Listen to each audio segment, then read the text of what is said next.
gostaria de iniciar aqui com esse evento que aconteceu há 25 anos. Essa é a minha formatura de segundo jardim, onde eu estudava numa pequena escola para funcionários da aeronáutica. Foi um evento simples, mas muito marcante na minha vida, porque eu não vou saber como explicar para vocês, mas eu aprendi a ler e escrever sozinho. Minha mãe, meu pai ficou muito assustado, abismado com essa situação, meus professores também, e acabei me tornando orador ali daquela pequena formatura. Mas mais importante do que esse fenômeno em si, foi a quantidade de rótulos que eu acabei recebendo naquele momento. Falaram que era um gênio, que era um superdotado e mais um monte de outras bobagens. E eu passei a fazer exatamente aquilo que as pessoas esperavam de mim. Passei a estudar muito, tirar boas notas, entrar numa boa faculdade, numa promessa de um futuro próspero. E assim eu fiz. Quando fui para o meu... Antes de entrar no ensino médio... Está dando um probleminha aqui no... Agora foi. Antes de entrar no ensino... Não está indo. Antes de entrar no ensino médio, fiz prova para o Colégio Militar de Brasília. Uma prova difícil, onde eu consegui um bom resultado, fui 7º lugar geral, 1º lugar em matemática. Depois, entrei para a faculdade de Engenharia Mecatrônica, o curso que na época tinha a 3ª maior nota de corte, perdendo apenas para Direito e Medicina. E como a gente costuma brincar na engenharia, é um curso difícil de entrar, mas muito mais difícil ainda de sair. E, com 18 anos, eu passei no meu primeiro concurso público, fui trabalhar na aeronáutica como civil, apenas a poucos quilômetros daquela pequena escola onde eu fui orador no meu segundo jardim. Bom, e recebi assim, alguns títulos e rótulos, como eu falei para vocês, mas talvez nenhum foi tão clínico e preciso como o que minha irmã dizia em diversos momentos, e que a gente crescia junto, que ela falava em vários momentos assim: Luan, eu não consigo entender como uma pessoa tão inteligente consegue ser tão burra. E por que ela dizia isso? Porque em diversas situações, e sei lá, minha mãe pedia para trocar uma lâmpada, pagar uma conta no banco, ou colocar a máquina de lavar para funcionar, eu travava e dava um jeito de falhar. E isso acabou sendo mais significativo para mim quando eu fui trabalhar pela primeira vez na área de engenharia, trabalhando como trainee no entorno de Brasília, e lá eu me deparei com diversos funcionários, muitos deles semi-analfabetos, trabalhando na área de mecânica e elétrica, e o que era interessante ali é que mesmo sem uma formação acadêmica, eles resolviam quase todos os problemas do chão de fábrica. E eu, com um diploma embaixo do braço de uma universidade federal, sabendo resolver integrais duplas, integrais triplas, transformados de Laplace, eu não conseguia resolver diversas daquelas situações. Bom, eu trabalho há 5 anos com educação e eu percebi que esse problema não é apenas meu, não é apenas no Brasil, mas é inclusive em grandes potências educacionais como Singapura. Singapura vem liderando os grandes rankings da educação no PISA, essa grande avaliação internacional. Mas o que foi se percebendo em Singapura é que esses alunos que são muito bons em resolver provas, quando chegavam no mercado de trabalho, eles faziam muito bem atividades que estavam relacionadas à sua área de formação, atividades muito bem delimitadas. Mas quando eram para fazer coisas diferentes, quando eles precisavam improvisar, tomar riscos, inovar, aí eles travavam, fazendo com que o Ministério da Educação de Singapura passasse a se preocupar com essa situação e incentivar atividades criativas ali. Bom, nesse processo, a gente percebe uma grande epidemia na educação mundial. Isso porque a gente está passando por situações altamente disruptivas, como diz a Universidade de Oxford, cerca de 2 bilhões dos empregos vão deixar de existir até 2030. Isso acontece porque vivemos essa revolução tecnológica na área da robótica, inteligência artificial, biotecnologia, nanotecnologia, e vão surgindo iniciativas como Narrative Science, uma startup, uma inteligência artificial que transforma dados em narrativas, considerado pelo Fórum Econômico Mundial como uma das 61 tecnologias mais promissoras de 2018. E o que é mais interessante é que a Narrative Science chegou a escrever artigos para Forbes. Você não conseguia diferenciar se aquilo foi escrito por um ser humano ou por uma máquina. Ou seja, jornalistas, fiquem ligados, vocês podem ser substituídos por uma inteligência artificial. E a gente não precisa ir muito longe. Tem uma startup brasiliense chamada Legal Labs, que consegue fazer hoje cerca de 90% das suas petições em massa utilizando inteligência artificial, vindo aí como uma possibilidade de abertura no gargalo forense com mais de 100 milhões de ações judiciais. E quando a gente vê essas situações, a gente imagina o que vai ser do nosso futuro. Esse futuro que nem eu e nem ninguém aqui é capaz de prever. Bom, antes de falar do nosso futuro, é importante a gente analisar o nosso presente. Hoje nós temos a taxa mais alta da geração neném. 23% dos jovens brasileiros não trabalham e nem estudam. E, por outro lado, nós temos alguns jovens que já conseguem ganhar até milhões sem nenhuma formação acadêmica, trabalhando com tráfego patrocinado em redes sociais, dropshipping e várias outras formas que a gente nem imaginaria há cerca de 15 anos. Então, quando a gente para pensar no nosso processo de educação e formação, tem habilidades que estão sendo totalmente deixadas de lado, como a criatividade. A criatividade, ela não é importante apenas para a expressão artística, expressão pessoal ou para a publicidade. A criatividade, ela também é uma excelente ferramenta para a resolução de problemas, mas de problemas não previsíveis, de problemas que são diferenciados, porque os previsíveis, a inteligência artificial e a robótica já vêm resolvendo muito bem. Além disso, a criatividade vem como uma excelente ferramenta para a gente se reinventar perante a essas mudanças imprevisíveis. Criatividade não é luxo, criatividade é necessidade. E a gente percebe que isso não está no pilar das grandes instituições de educação no Brasil e no mundo. Se a gente para pensar numa instituição de educação de sucesso, é aquela que mais aprova em vestibulares, principalmente em federais, com uma nota alta do Enem, e a criatividade é deixada como algo extra. Muito estranho perceber isso, porque estamos há 13 anos da TED Talk mais vista de todos os tempos, dita pelo Sir Ken Robson, que dizia exatamente como as escolas estão matando a criatividade. Bom, e aí? Estamos nessa situação problema. Será que precisamos, então, reinventar todo o sistema educacional? A verdade é que já existe uma etapa da educação que trabalha muito bem a criatividade, uma etapa que a gente não respeita muito, o jardim de infância.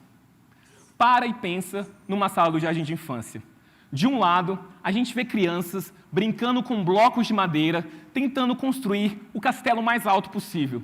Do outro, tem crianças brincando com tintas e, ao misturar o amarelo com o azul, ela descobre o verde. E aí, nesse processo lúdico, nesse processo divertido, nesse processo mão na massa, processo prático, elas estão aprendendo sobre estruturas, sobre cores, mas principalmente de como funciona um processo criativo. Elas estão passando por aquilo que a gente vai chamar de espiral da aprendizagem criativa. A primeira coisa que essa criança que está criando o castelo com blocos de madeira ela está imaginando o que ela quer fazer. Ela está querendo saber o que ela vai criar, se é o castelo e tudo mais. Ela vai criar de fato, vai juntar os blocos e vai criar. Em seguida, ela vai brincar, vai criar uma história, vai criar uma torre mais alta, um muro, enfim. Depois ela vai compartilhar, vai chamar os coleguinhas, a professora. E em seguida, ela vai refletir tudo o que ela fez, baseado no que os colegas e ela mesma já percebeu. E aí, ela vai imaginar de novo. E percebam que esse imaginar não é igual ao primeiro, é completamente diferente porque ela cresceu naquela jornada, tanto pelos feedbacks como da própria vivência. E esse processo, muito simplório, que acontece com uma criança no jardim de infância, também é similar ao que acontece, por exemplo, com o desenvolvedor de aplicativos. Ele também está passando por uma espiral de aprendizagem criativa. Ele também está imaginando o aplicativo que ele quer criar, o problema que ele quer resolver. Ele cria de fato, coloca o código e tudo mais. Ele brinca, ele testa funções, ele testa procedimentos, ele compartilha numa App Store, numa Play Store, ele reflete a partir dos feedbacks dos seus usuários e aí ele vai imaginar de novo, imaginar uma nova versão para o seu aplicativo. Então, esse processo que é muito simples acontece ao longo da nossa vida inteira no processo criativo. E a gente fica pensando como trazer essa experiência de um jardim de infância para o resto da vida. e graças a Deus não só eu que estava me questionando isso, mas um grupo muito competente no MIT chamado Lifelong Kindergarten, um jardim de infância para a vida toda. E lá eles vêm desenvolvendo tecnologias e iniciativas para que esse processo continue, porque na verdade não dá para um garoto de 17 anos ficar brincando de massinha de modelar e ficar brincando de canetinha. E criaram diversas iniciativas como o Lego Mindstorms, uma parceria com a Lego, onde eles conseguem criar robôs, controlar motores e sensores, participar de campeonatos e projetos que já são conhecidos no Brasil e no mundo inteiro. Ou iniciativas como Scratch, uma linguagem de programação em blocos, onde as crianças conseguem criar jogos, animações e o que mais tiver na mente delas. São iniciativas incríveis e eu poderia listar várias outras por aqui. Mas quando a gente vê algo tão longe, vindo de Boston, a gente imagina como trazer isso para a realidade brasileira. Numa realidade onde os professores estão sendo desvalorizados, onde a gente não tem infraestrutura, como trazer o MIT para o Brasil? E como a gente pensa em relação a isso, nada melhor do que se espelhar em bons exemplos, como o da professora Débora Garófalo, uma professora de São Paulo, de uma escola pública, em uma região de alta vulnerabilidade, trabalhando numa região de favelas, e que, com a sua formação em letras e pedagogia, aceitou o desafio de trabalhar com informática educativa com aqueles alunos.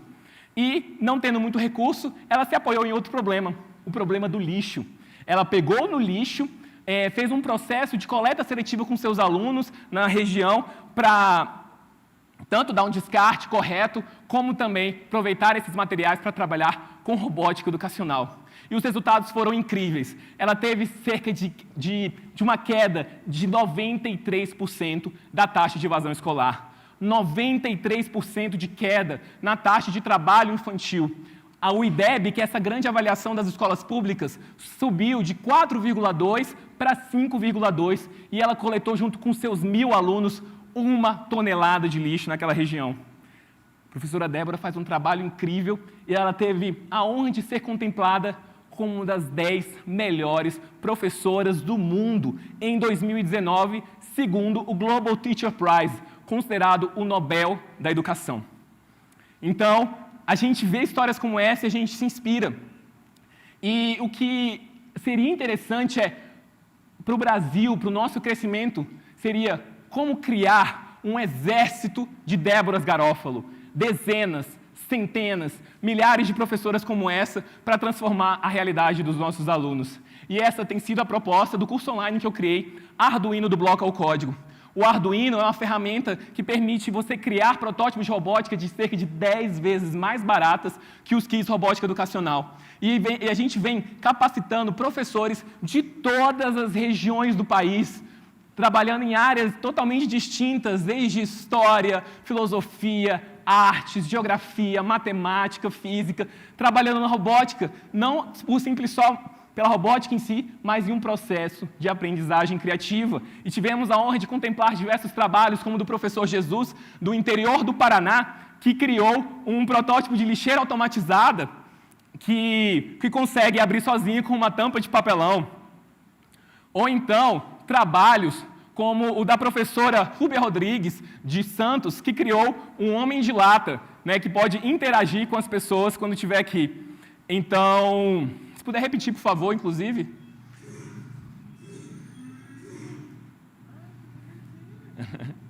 Então, muito interessante trabalhos como esses. E mais importante do que esses professores já estarem pondo a mão na massa é como fazer para transformar a vida dos alunos. E é o que tem feito o professor Clécio Bastos, de uma região rural aqui de Goiânia, que vem trabalhando com seus alunos.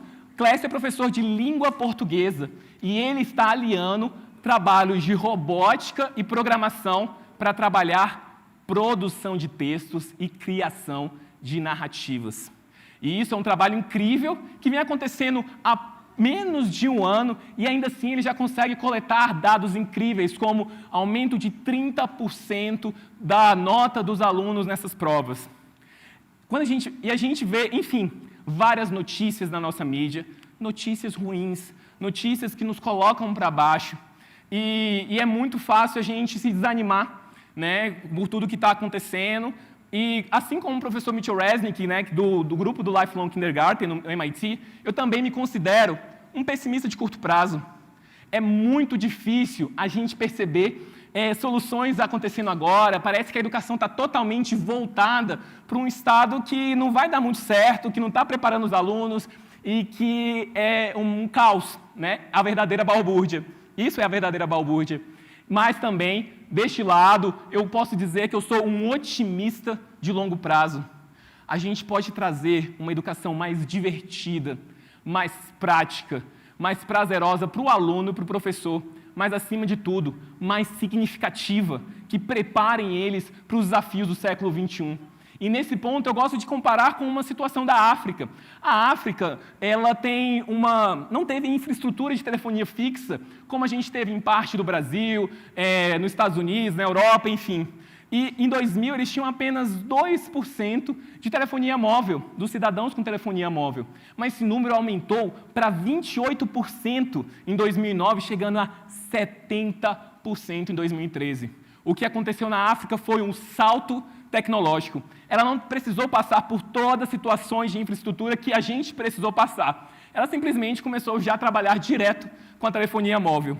E o que eu venho propor aqui é um salto educacional. Que o Brasil faça um salto educacional em aprendizagem criativa. A gente não precisa passar pelos mesmos processos que as grandes potências educacionais passaram. A gente já pode ir direto trabalhar esses alunos para os desafios do século XXI. O custo é cada vez mais baixo e o engajamento é infinitamente maior. A gente pode, nesse processo, aumentar o nosso índice do IDEB, aumentar as nossas notas no Enem e também melhorar a nossa posição no ranking do PISA. Pode ser que isso aconteça. Pode ser que não, mas certamente teremos jovens melhores preparados para os desafios do século XXI. Muito obrigado.